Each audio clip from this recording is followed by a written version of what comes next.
All right, all right. Happy Thursday, everybody, and welcome to Kayak Fishing Weekly, the newest show on the Serious Angler Podcast Network, dedicated to everything kayak fishing. My name is Bailey Egbert, and I'm joined here with my counterpart, Mr. Justin Largen. Hey. We got week one, episode one out of the way. We're on to week two. How you feeling so far? Are you sick of podcasting?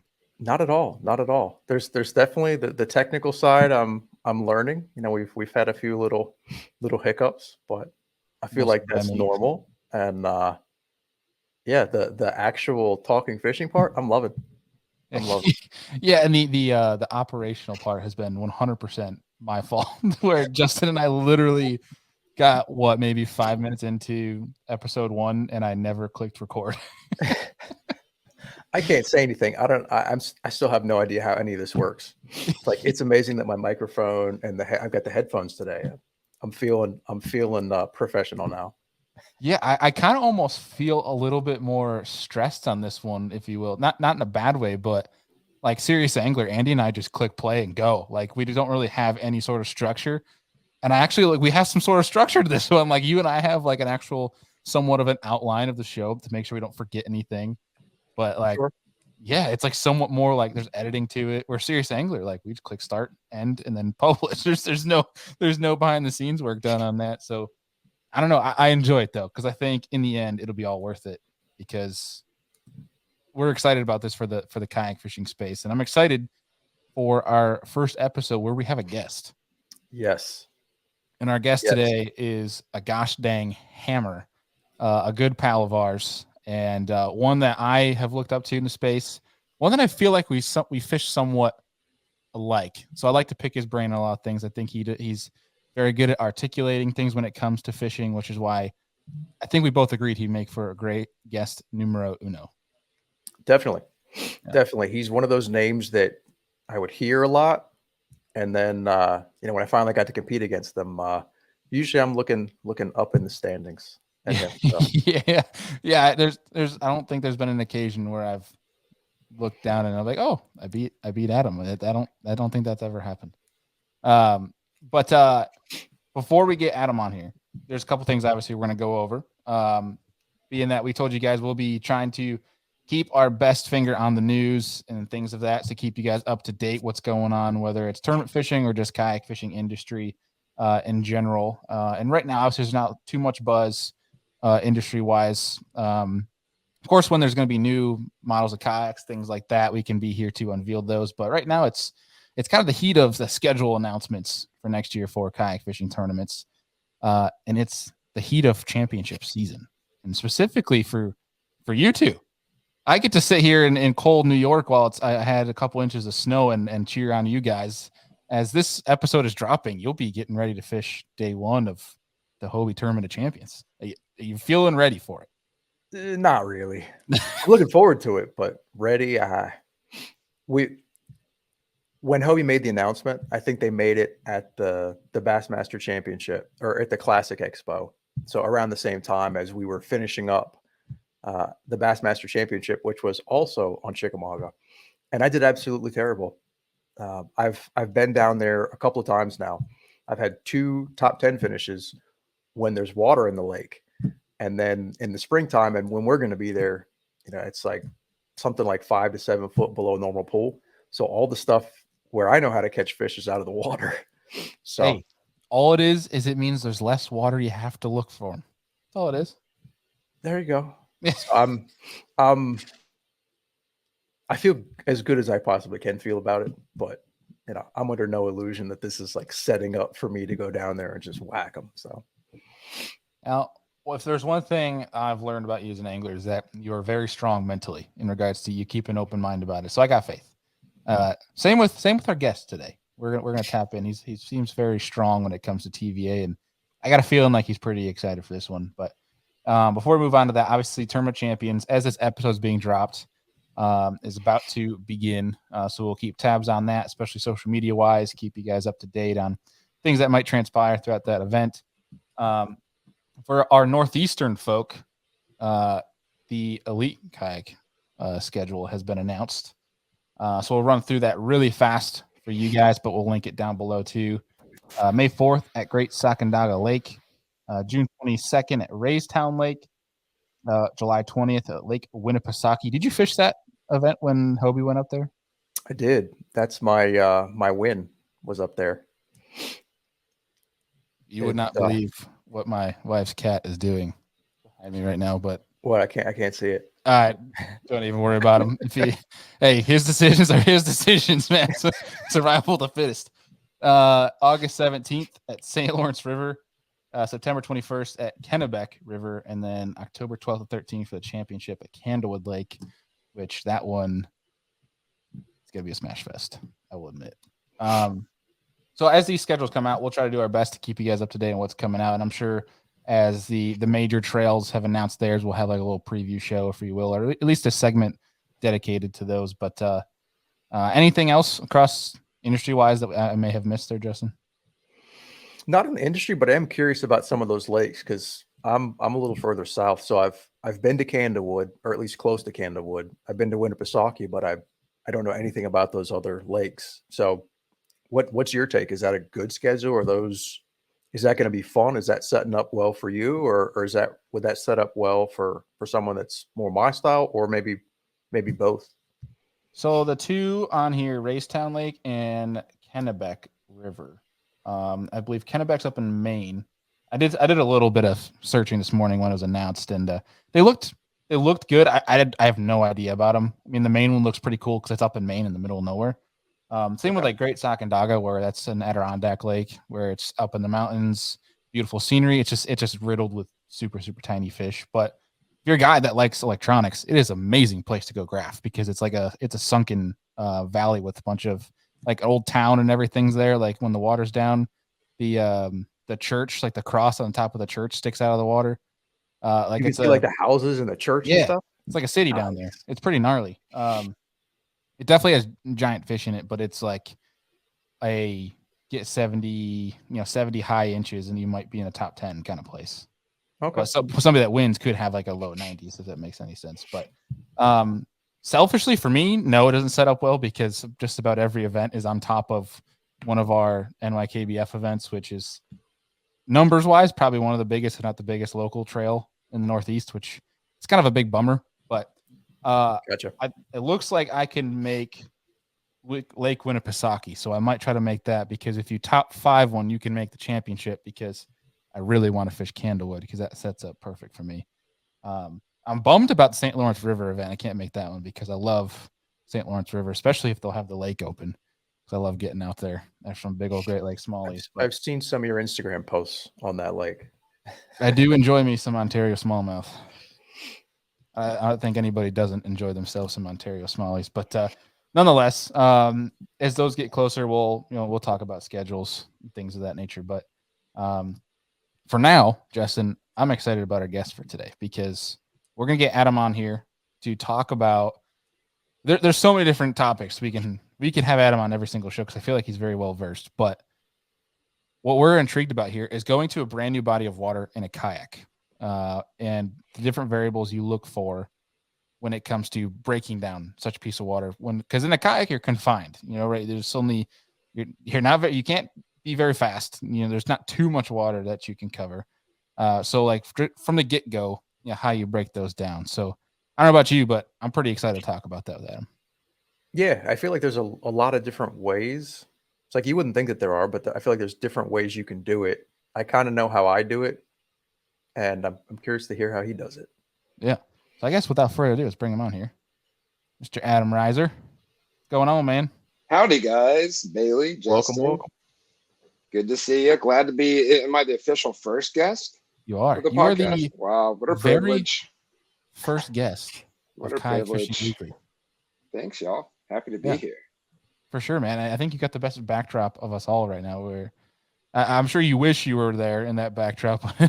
Yeah, we're looking at a for the video watchers of this, or I guess for the audio ones, I'll describe it to you instead of just my normal background in the office here. Got a photo that's from this summer when I went out with some buddies out on a creek, just maybe 20 minutes down the road. I'm just west of Nashville, Tennessee, and that's one of our little summer creeks where when it's that dog days of summer, and if you're not getting that first of the day or later the evening bite, it's kind of tough to get a bite around here. So you can always go down to the creeks and the rivers or in Middle Tennessee and catch you a smallmouth and maybe a spot or a largemouth too. And that's what that is, just one of our little areas where you can cool your ankles on a hot day and do that. But I guess we're kind of getting out of that time of the year now. That's what that photo is. That's what the background is. And so it's thinking back of warmer times of a few weeks ago, because that ain't the case anymore. That is my kind of place. Yeah, I love doing that in the summer. You, Justin. Yeah.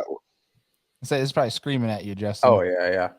Skinny water where you're going to have to portage a few times just to get to the next kind of deep hole. Like that's what we do. And it's my favorite thing to do in the summer. I don't consider myself a well-versed river guy. I like the big open water usually if I'm bass fishing, but man, on a hot summer day, I love how I just take 2 or 3 rods, maybe a tackle box. Even if I I'm more likely to bring a cooler than I am to bring a tackle box, to where just keep it simple. So much of the tournament stuff is so, thought out and premeditated, and you're trying not to hook into the fish that you find. And so like when I get a chance just to have fun on the rivers around here locally, I want to keep it simple and make it as fun as possible and don't overthink. I just want to take 3 lures that I think will be fun to throw that day and see what'll eat them. I wish I could have that mindset. I was literally just telling Justin on last week's episode that I'm horrible when it comes to tackle, because I try to force myself to bring 2 or 3 rods when I go simple fun fishing, but that turns into, I might make 5 casts doing this, 5 casts doing that, and it turns into 15 rods, and then it's a problem. Yeah, I need to force myself in that mindset. So total tangent right now. I pre-warned everybody on the first show that I'm horrible when it comes to tangents because I get distracted. ADHD, right? That's fine. With that creek, but you mentioned that's a dog days of summer deal. Does that get bad in the fall? Like, does it become harder, or is it just everywhere else around you just gets better so you can go back to your?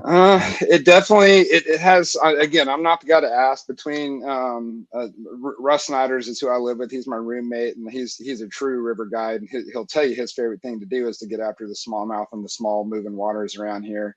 And then I got another buddy or two that doesn't do tournaments, but almost exclusively throws the big swim baits and the skinny, small moving waters. And usually I just let those guys tell me like, hey, where's the put in the takeout? And I'll be one of the vehicles for the day. And I just kind of show up. But there's a couple stretches that are good in the wintertime. Obviously you want to find those like stacked up wintering holes, like usually those deep holes where some of the smallmouth will really get into. And then if you don't have the wintering holes, the winter patterns that you got to get into around here after a warm rain, when the feeder creeks feed into the main river. And I'm talking like it can be like a ditch, not even like a creek, literally just some warm rain runoff. And that can turn into big winter days too, where they'll eat moving baits like it's middle of the summer or something. But other than that, it's pretty tough. It seems like during the winter time, I'm usually looking to slide over to Del Hollow or like a Highland Reservoir where you can turn on the electronics and go after that. And if you're doing the moving waters in the cold time too, it's kind of dangerous. You don't want to go in the water. It's great going in there in the summertime, but you ain't trying to hit that strainer in the middle of the winter time. Next thing you know, hypothermia is a real threat. So I don't like doing like stuff that has really sketchy strainers or moving water if I don't have to. In the winter time, again, I got buddies that are hard chargers and they go for it, but I tend to pump the brakes a little bit. I hear that. Yeah, it's almost about that time. I was saying it earlier, where woke up to a few inches of snow up here in Buffalo. Oh, already. Did you really? Dang.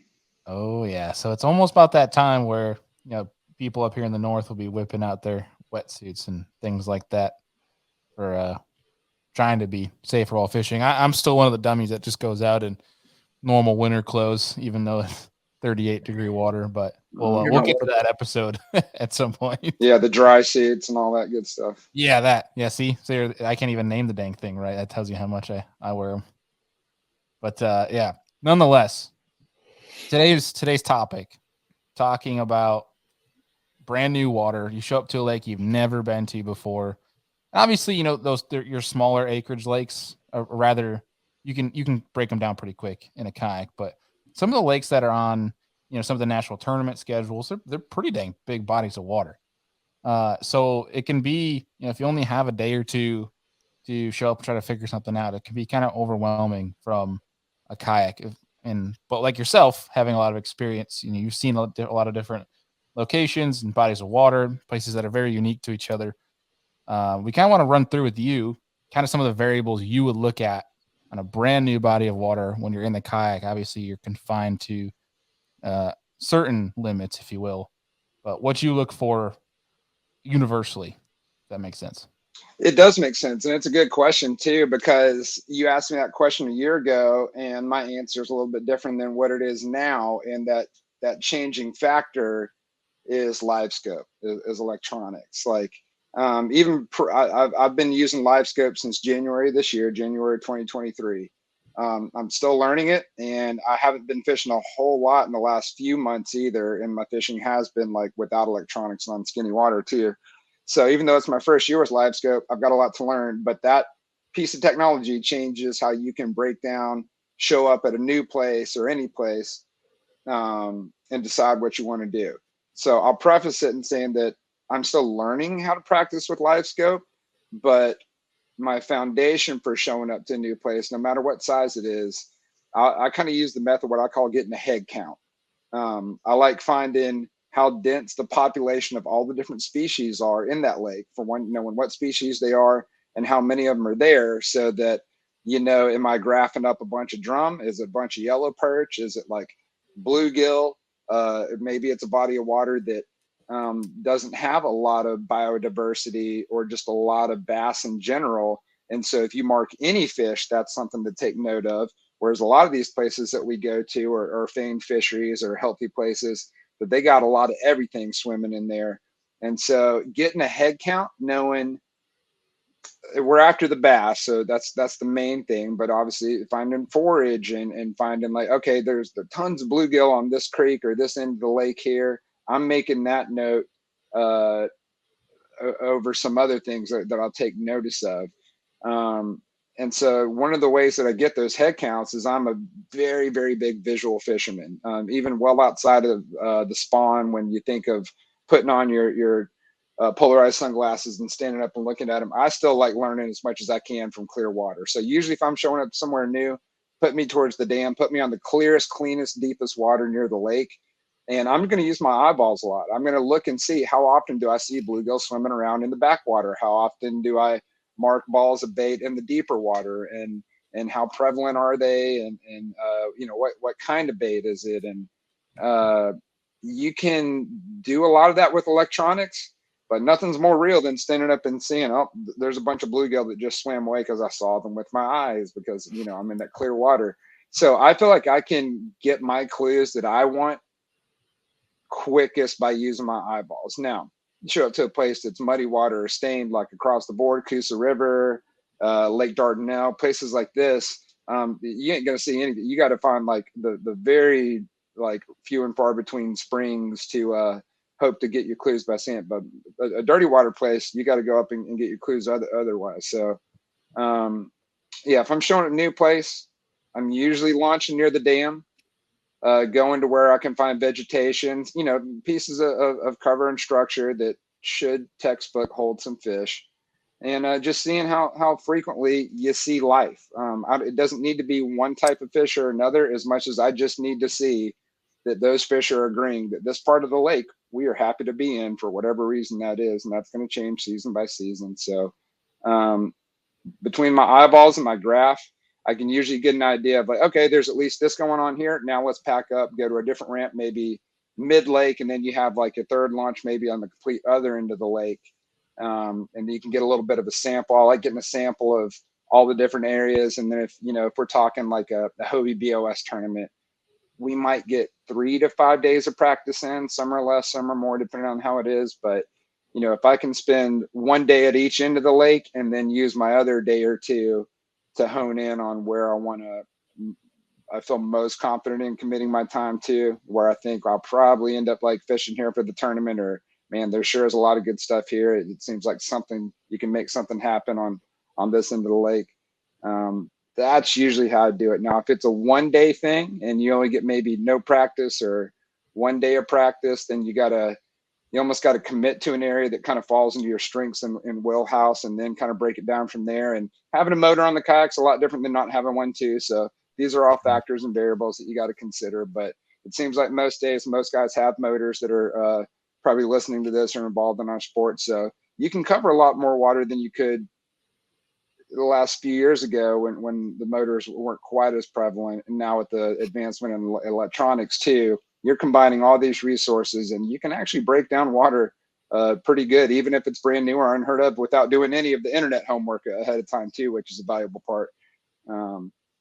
But yeah, those are the main ways I'll do it, is what I call getting the head count, seeing how many bass there are. Because if it's a lake like Chickamauga where we're going to, or upon listening to this, it's where we're at now, it's a healthy lake. There's a lot of everything swimming in there. So it's not a matter of finding the area that has a dense population of fish. It's finding the right size or, the right type of fish more than there's fish everywhere, But those are my starting considerations when I jump into it.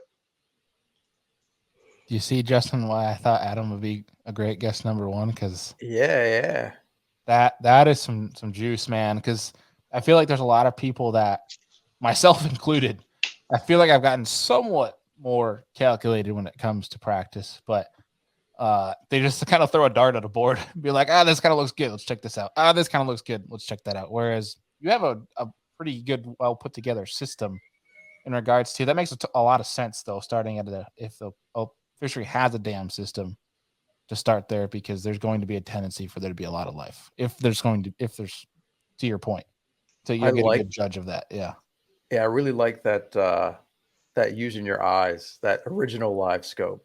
I've definitely tried to do that in some places. I don't do it every time, but there's definitely some fisheries where I'm trying to do something similar, but I've never been able to articulate it quite as well as you did there. But I got kind of a weird question off of that. I've seen some guys and heard guys talk about using big swim baits in that clear water as a draw. Seeing, where you mentioned in practice, you're not necessarily trying to catch the fish, you're trying to find them and locate them. Correct. Is that something that you've ever done? Oh yeah, and it works too. Throwing the big glide baits or even just a big soft plastic swim bait, like, it draws them out. The glide's probably more than anything. You may not get many bites on a glide bait, but boy, everything comes and takes a look at it and is curious about it. And that's actually, I'm glad you asked that question, Justin, because that's specifically using a big swim bait to get a head count to see who's hiding in a brush pile, hiding in a tree.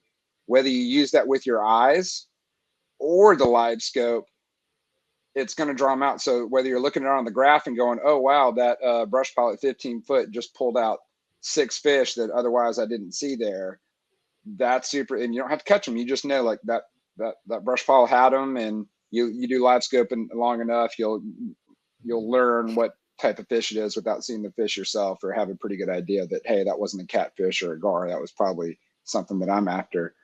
But oh yeah, you bet, those glide baits in clear water, it's just fun too. It's kind of like playing with a cat with a toy. There's not a wrong or right thing to do with it. You're going to get some kind of weird primal reaction out of the fish regardless. And yeah, that's a really good way to see, and it lets you know the response too.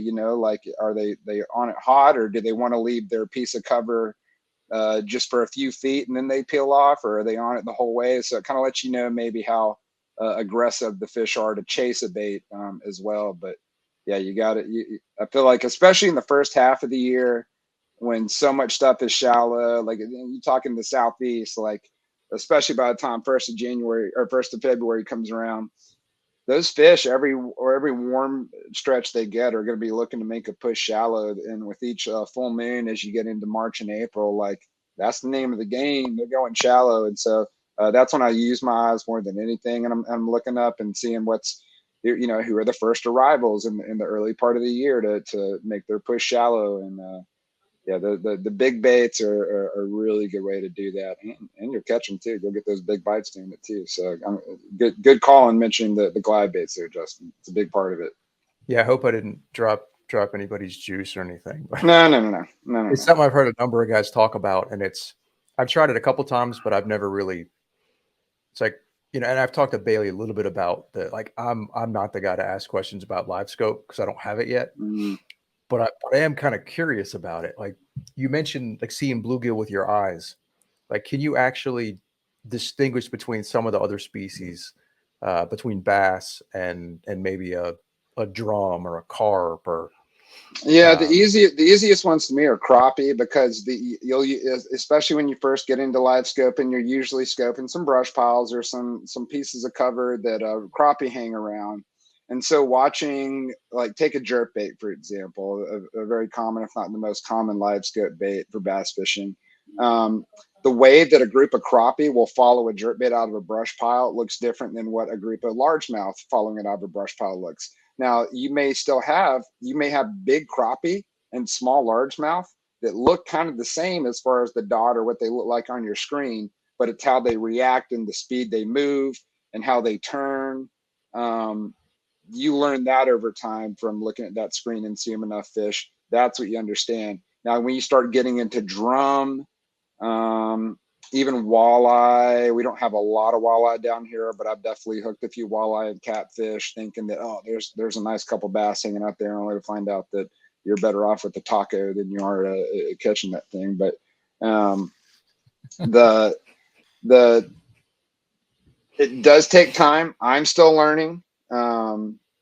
And again, it just depends on where you're at. Like Del Hollow, one of my favorite lakes. I always, the way I describe it to my clients or anyone that lake drafts so true. If you're a bass fisherman, if you think you're looking at a bass, it's probably a bass. There's not like striped fish. There's not hybrids or stuff that are so prevalent in there that you're going to mix them up with something. Like, I don't know, this could be some stripers that just can't tell. That ain't the case. That place drafts true. So if I see something that's even close to the size of a bass, that's probably what it is. Yet you'll go to like, I don't know, let's say Watts Bar, even though I haven't been there, it's my understanding that is the land of junk fish, drum and catfish and everything except for bass that you don't really want to catch. That's a place where, man, I'm marking fish everywhere.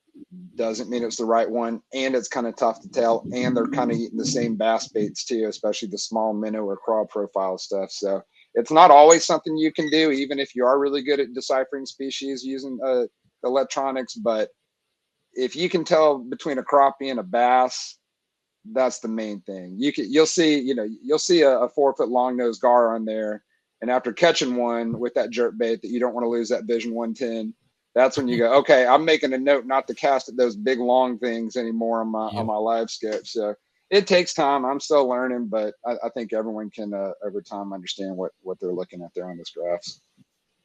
Yeah, I'll add on that, Justin. Time is definitely the biggest thing, but the cool thing about that is, and I'll speak from experience. I literally just dropped the 2 videos from state championships past couple weeks on YouTube, and I was on this bite that was nomadic smallmouth in the early fall that are just out in these super deep saddles that are chasing bait. But what was cool is I found that walleye were out there and also catfish were out there chasing these bait. So it was super intriguing to see the differences between the two. One is speed and shape, and you can kind of see, if you have your settings dialed enough, you can see how that catfish is swimming, where the tails compared to the walleye, you could see how one was kind of like an undulating, where one was more tail kicking like the walleye.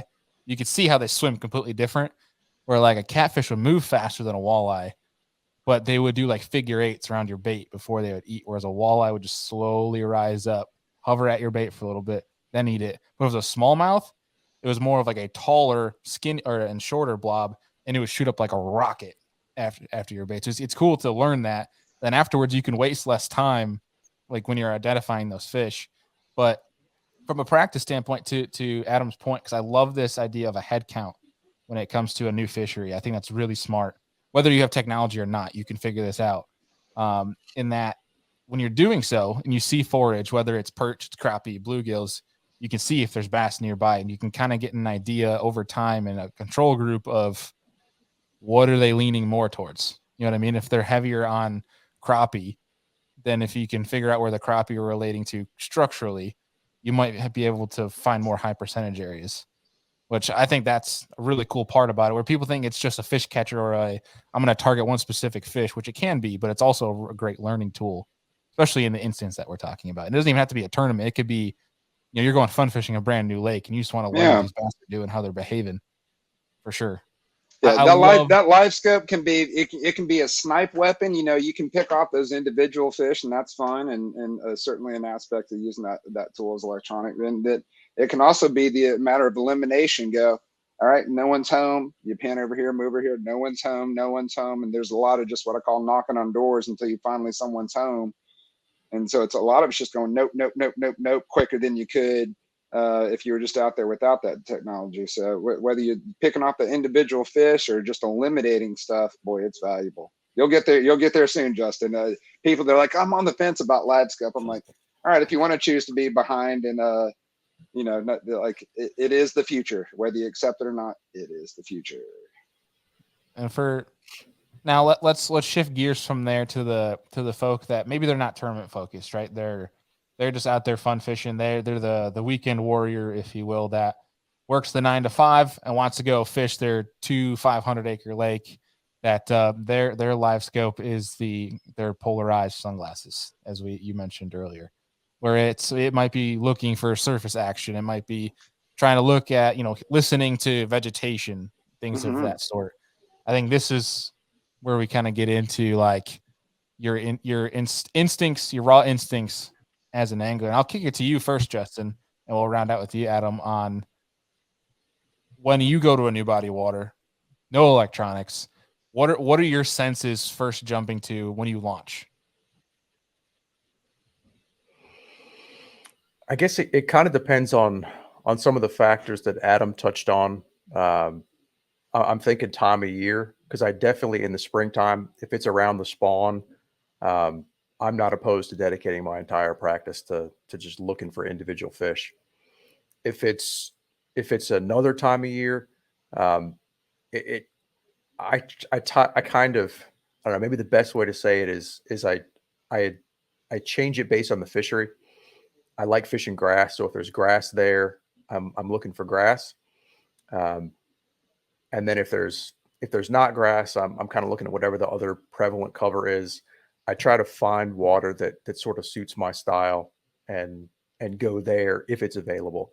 Some places, like I've never been to Dale Hollow, but from what I've heard, Adam, correct me if I'm wrong, it's deep, clear, rocky, highland type reservoir. Yep. And I'm guessing no grass. There's So surprisingly there's actually 15-foot deep hydrilla there. Not everywhere, but that's one of the surprising elements, and why Dale Hollow is so amazing, because it actually has a good bit of hydrilla. That's cool. And highland reservoirs you don't normally have that with highland reservoirs, so that just gives it the extra special factor in my book. Yeah, if You might it's be getting some hate text after this, Adam. What? Because people are going to try to target grass there for a tournament? Or yeah. It's not everywhere. So like you still got to go find it. And even if you find it, it doesn't mean it's the winning spot there. So yeah. You can get your teeth kicked in Dale Hollow and not even touch or be around grass at all. So. Oh yeah, for sure. Someone's sitting there though. They're sitting there because they probably found a bite on that hydrilla or something. Like, gosh dang it, Adam, stop talking about it. Nah, they're good. They're good. I dig it. Yeah. So I guess for me, short answer, if there's a potential spawn bite or maybe a post spawn bite with fry garters, I focus heavily on that. If there's a grass bite, I go to that, and then I'll just try to pick. If I don't really feel like the lake sets up well to my strengths, I'll just try to find whatever I think I could do best with there. Whatever is, like it might not be my strength, but whatever is my least weak thing. Yeah, I'm with that. I when it comes to that, like I love going up to the Adirondacks that we have here in New York, because it's almost like a mini Minnesota, if you will. There's lakes everywhere, rivers everywhere. Some of them it's like extremely hard to get to. It might be public land, but you got to like somehow get your kayak through a mile of woods to get to some of these places. But I love just the fact that it's untouched, and I like to leave electronics at home when I go fish these. And but my process of breaking down that water is usually one, obviously, we're all looking at least Google Maps or Google Earth when we're looking at a place before we go launch for the first time. Everybody does it. But usually after that, I'm going to have a search bait or two that I'm just going to start going in a direction, and I'll let Mother Nature tell me what's going on, where I kind of don't have a calculated approach to it. It's probably not the smartest, but it's kind of like you just let the science come to you, if that makes any sense to you guys. It does make sense. Right. And like you said too, so much of the work, whether fun practicing or you're just fun fishing or practice for a tournament, that studying the satellite imagery and studying maps while you're at home, that's the biggest part of it, or arguably one of the biggest parts of it. I definitely preach that to a lot of my clients that I'll take out, that most of your work can be done from the couch at home. But if I'm checking out a place without electronics and the first time, kind of the other thing, like I can get the head count thing with a lot of help from electronics. But the other thing I like to do is I like to go check the extremes, meaning I want to find the skinniest, usually coolest in the summertime, especially backwater, moving water, spring. Like give me the most back there, the most kayak only thing. That I want to check that extreme, and then put me on the deepest, clearest, like biggest, most obvious point, or the complete opposite of that where you're exposed. And from those two extremes, I can usually get a few clues as to, hey, I at least saw or caught a few fish, out on that main point, but it was a ghost town back in the backwaters, or vice versa.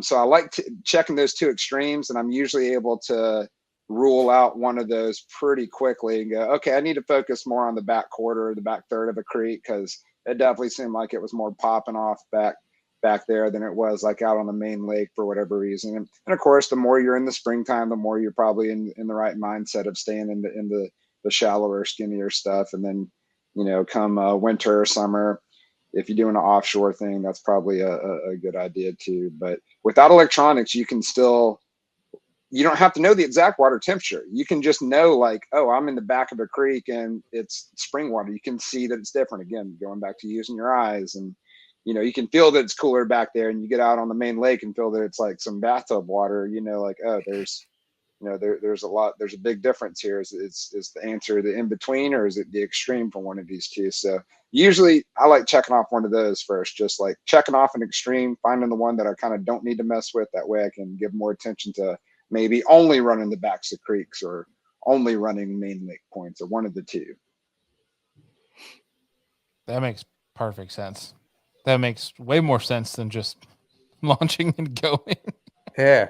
And Bailey, your question kind of, it gave me a question, because again, it's something that I've tried, but I don't always do. And I know I've heard some guys talk about driving all over the lake, like spending a whole practice day without launching a kayak. And I can see like pros and cons to it, but I'm wondering what your guys' take is on that. Is that something you would ever do? Like, you got to have a day to kill. If you got a rainy day during practice, that's a good day to do it. So you got to have the time to do it. You got to have the ramps that you can actually get enough clues from the ramp. Sometimes these ramps like lead, without getting into specific examples, some ramps will have like a long channel and then it dumps out into the fishing water. So like a ramp like that, you're probably not going to get too much of an idea, because even the water right around the ramp is going to be unique to just that condensed little spot and not what the rest of it. So there's places that do allow for that type of scouting and practicing and seeing, like, okay, from this ramp here, I can access at least this type of stuff that's an eyesight. So that's a big visual clue getter is doing that, but you have to either one, know that whatever clues are available, you can process those to make sense to your benefit, or there needs to be enough stuff there to even give you a clue to begin with to justify doing that, or else you do need to just launch and go fish when it makes sense. But in an area that, a big lake, let's say like Hartwell, or someplace with a bunch of skinny backwaters, or just a lot of launches, yeah, if you got that time, it can definitely benefit you and behoove you to go to and check out all these different places, and just put your eyes on a ramp, because even that ramp that looks good on the satellite of the map, you may get there and it may be inaccessible, or something about it ain't right. I can think of one ramp on Kentucky Lake that I was committed to for a tournament, got down there for tournament day, and a bunch of tweakers had set up, and they were threatening to break into my car and smash up my ride and stuff. So, you know, and I didn't go there beforehand. If I would have known that, I would be like, okay, let's not launch at the tweaker camp. So, Dude, that's awesome. I mean, it's yeah. not awesome at the time, but that's an awesome story. Oh, that's the abbreviated story too. But if I have the time, I usually need a whole day, and it almost has to be like a thunderstormy day for me to justify doing that. Hey, I'm going to go visit every ramp or almost every ramp on a place. But I mean, there's plenty of guys Drew Gregory's so good at practicing without launching that kayak, and he can do some really valuable practicing without even actually launching. So there's a skill to it. Yeah, and like you said too, that's pretty important in regards to certain locations, right? That have a number of ramps, because there's places like you mentioned, like a Hartwell, or even to say a Chickamauga, places like that where that could be important. Where if you fish the event on Cayuga this past year, that style probably won't do you much good, because you pretty much got to get out there and figure something out. Yeah. You look around and you don't see much of it. You might be able to tell where most of the docks are, but you can also do that with Google Earth too. Or maybe you're at a tournament and you've been practicing for days on end already, but you didn't get a chance to go to those few ramps that were on your mind. Maybe that's a good time to go and just put eyes on them to keep it honest and be like, all right, at least because you may show up and go, oh my gosh, this ramp actually has the type of vegetation that I've been looking for the whole time. And sometimes you can tell that from without even launching. So yeah, it's something that I think is a good idea to have, especially if you got time or you're driving by a ramp. And even if you weren't planning on launching there, if it's on your way back to the hotel, the Airbnb, or your place to eat that night, might as well pull in there, check it out. Even if you don't use it for that tournament, you at least kind of have an idea for what it looks like next time around. Or I don't run a trailer, but the guys with trailers, like, they got to consider what type of ramps are available for them to launch properly out there with their trailer and their setup too. So yeah, drive around to those ramps. I would encourage it more than not. Yeah, and and in stride of that, you can kind of get a guess of where the popular ramps are going to be too. Big time. That's actually a really good point, and I should have thought about that too. Because how many times whether it's guys going like, "Oh, we want to find out where so and so is," or you're like, "Man, I was thinking about being here, but it seems like 20 of the 50 people in this tournament are going to be launching here." So then you don't even have to be on the water to know, like, oh, I'm seeing all these kayak trucks and trailers here. So that's a really good point, just to kind of get an angler head count, if not the fish head count, the angler head count. Yeah, usually from my eyes anyway, I look at that where it's like, if it's packed, I'm like, yeah, I'm not going to launch here, because I hate fishing around people. But it's hard for me to wrap my head around that people will be like, oh, Adam RISER's here, Christine Fisher's here, Eric Siddiqui's here. Like, we're going to fish here. Obviously it's good because their vehicles are here. I can't wrap my head around that, where if anything, I'm like, I don't want to compete water for those people, so I'm going to go find my own thing. Yeah, I usually have the later sentiment of like, oh man, well, that roadbed out there, if Siddiqui's on that, or even if he's not, I know that's like a roadbed stuff out there. I ain't trying to compete against it. Yeah. Riding a coattail, I don't see people doing it, so I really don't see that it's like too much of a thing. As far as people actually, I've heard of a story or two and of an angler or two of some weirdos actually like doing that and following that vehicle, but I think it's more of a non-issue than anything. Most of the time, I'm kind of like you just mentioned. I go, oh well, there's three hammers out of this ramp right here, so anything that can be caught out there is going to be pretty well caught, especially if we tend to fish some of the same stuff, or if it's if it's just one or two lures, the kind of only thing you need to be doing. I'm like, well, they've already got that taken care of. Let's go find something to myself. I'd rather have it to myself too. I think we'd all would. But I've had plenty of times too where I can think of 2 TOCs ago at Eufaula, myself and Jim Ware, I think all 3 days shared the same cast, the same hole for 3 days. And even though it's not the ideal thing to do, sometimes that is the thing to do, is to buddy up and do it. Yeah, I think we could count a few more occasions where we've definitely heard of people having to do that at certain locations that have the one cast deal, if you will. It's part of it. It's part of, and sometimes that thing can get you 1 and 2 in a tournament. First and second place come off of the same cast for multi-day straight. Sometimes it's usually not. You usually have a good story with your buddy, but then it usually I'd much rather hear that story of like, oh, it's covering miles and miles, and the last minute off of that one dock, I got that one fish. That's more of an exciting fishing story and a fishing day to me than sitting there and doing it. But we got to do whatever gets us those fish, right? It don't matter. Yeah, second that. Here's a curveball. And I don't know, maybe this is a dumb thought, but when you see all those guys at a ramp, how do you know that they're going to actually fish there during the tournament? Oh, you don't. I mean, I house with all these same people year after year, tournament after tournament. So what I find out at the boat ramp, or what I see at the boat ramp, I can usually find out for sure, like at the house, then I tend to, I don't know, in my angler group, I call it the hotlines, the people that are on the phones all the time. And I ain't saying that in a negative context, but I don't like living on the hotline myself.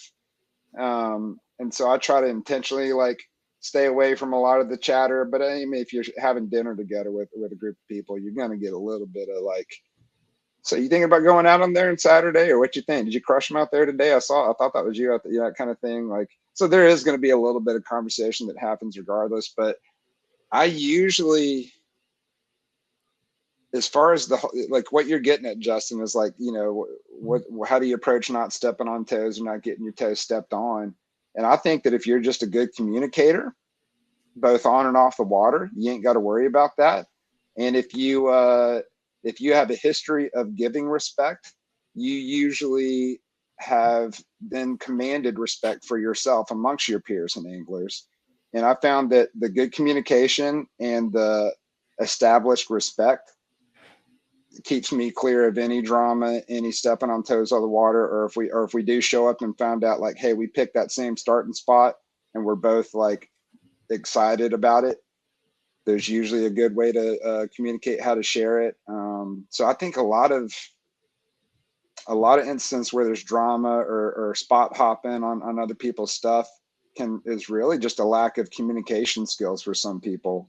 When it could be hashed out, especially when you approach things with a respectful mindset and you come with respect and you want to try to start off in the positive and not in the negative too. So how you approach people and where your mind's at when I think you can fish wherever you want, man. Like fish with a group. It doesn't matter who you saw at a ramp or who you heard was going out or wherever, as long as you are able to communicate what needs to be communicated and come with respect, you're going to be good no matter what, I think. Yeah, amen to that. And that brings up a good point. One of the show ideas I know Justin and I had is kayak fishing is incredible in the regard that it gets a lot of new entrants into fishing and new people to fishing. Obviously, there's not a guidebook or a manual they give you when you go and join tournaments or even just fish in general of like on the water etiquette, ramp etiquette, tournament etiquette, things like that.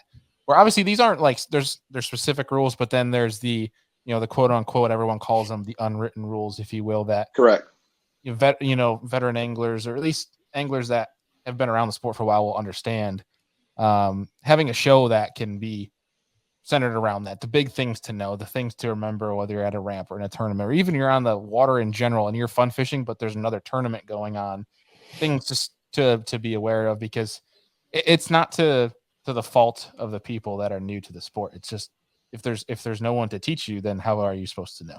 It's So why that's it's so important. Like the grassroots clubs, like your lowest and most entry level clubs are so important, and it's so important for the veterans of those groups or the ones that have been involved in those groups the longest to welcome everyone in with open arms and like make everyone feel welcome. Make sure that no matter what age or who they are or where they come from, that like, hey, there's no stupid questions in this, and that since there are, like you said, Bailey, a lot of like unwritten rules and like just etiquette and stuff like that.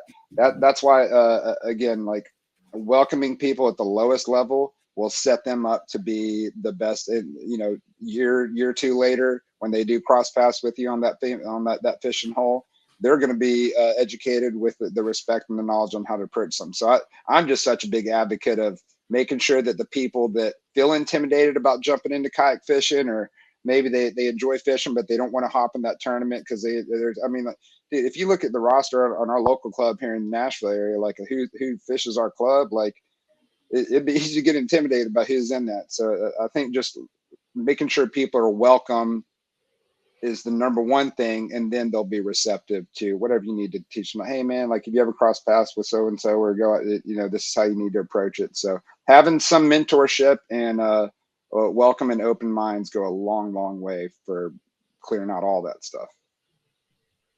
Yeah, 100%. Justin, you got anything else for Adam here before we let him go? No, dude, I appreciate it. It's a lot of good info that you shared there. I know we went a little tangent-ish, if you will, in regards to breaking down a brand new body of water, but I think nonetheless was imperative information. But Adam, is there anything you think we might be missing that folks should know when brand new body of water from just an open-mindedness? No, I think we covered stuff that needs to get covered there. Very grateful to be able to go into those tangents and to go kind of long form. That's why podcast format's my favorite one. And I'll just extend a congrats and a tip of my hat to both of you guys. I'm a fan of both of you guys, what you do on and off the water.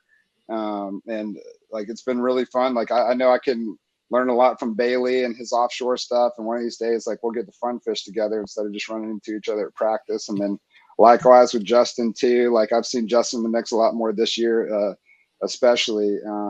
It's just been really impressive. And I get very excited whenever I know I get to rub shoulders with high caliber individuals and anglers out there. It makes me want to get out there and fish harder, and gets me excited about going out to do it. So just appreciate that you guys are opening up another podcast format, and I will be an eager audience member from here on out for sure. Heck yeah. Appreciate it, man. Thank you, sir. Appreciate you taking the time. Always good to learn from you. And I know this is not going to be the last time you are on this show. I'm sure we will have you on quite often here on out. But Have to. Always appreciate the knowledge, man. It's always a good time. Like you mentioned, running into you. I got to say, dude, you're one of the nicest people in regards to the kayak fishing space that I've met, where it's, dude, you treat everybody with kindness, but also like welcome them in. Like, you might not, there was a time I remember, I think it was, I want to say it was even the Eufaula registration for Hobie.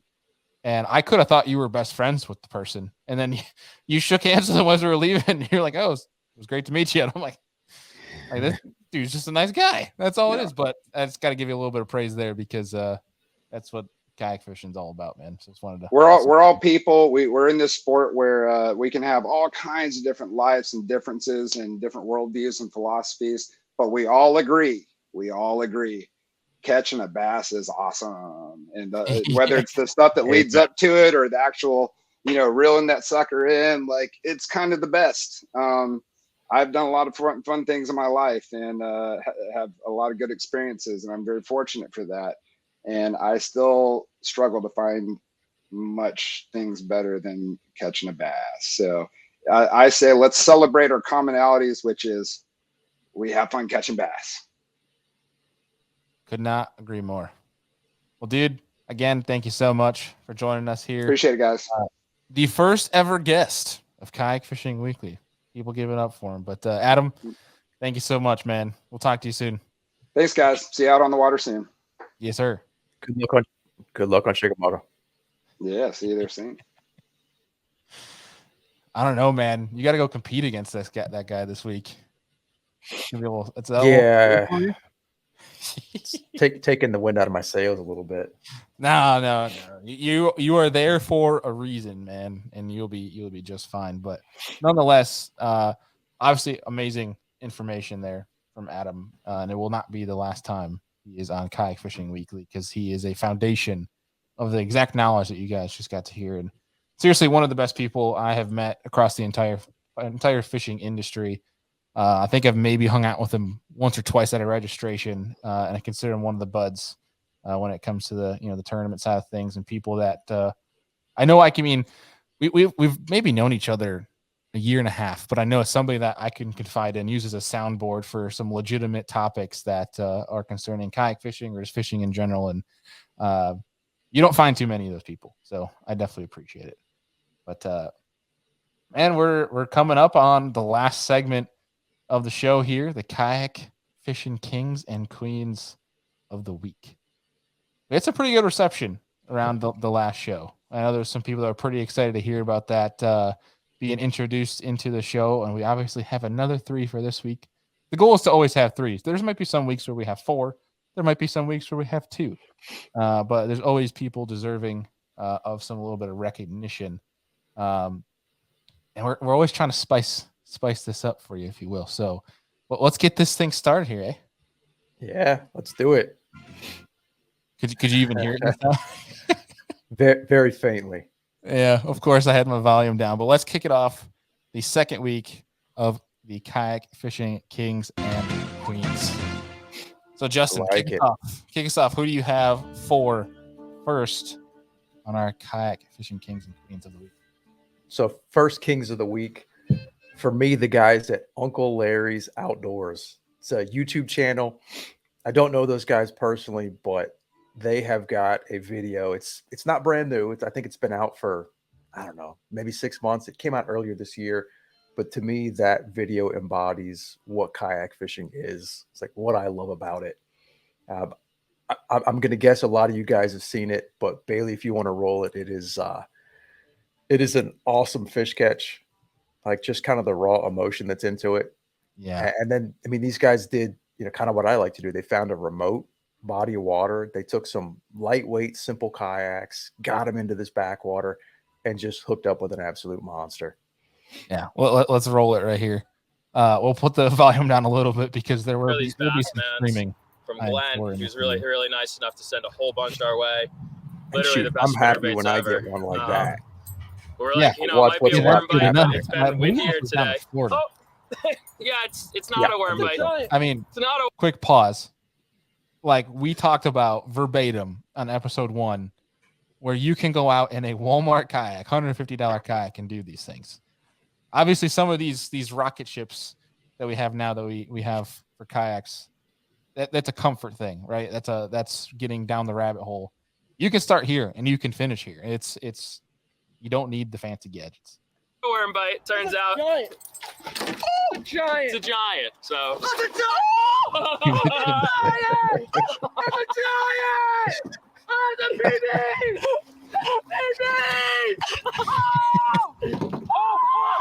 Dude, the screaming gets me every time. It's a giant.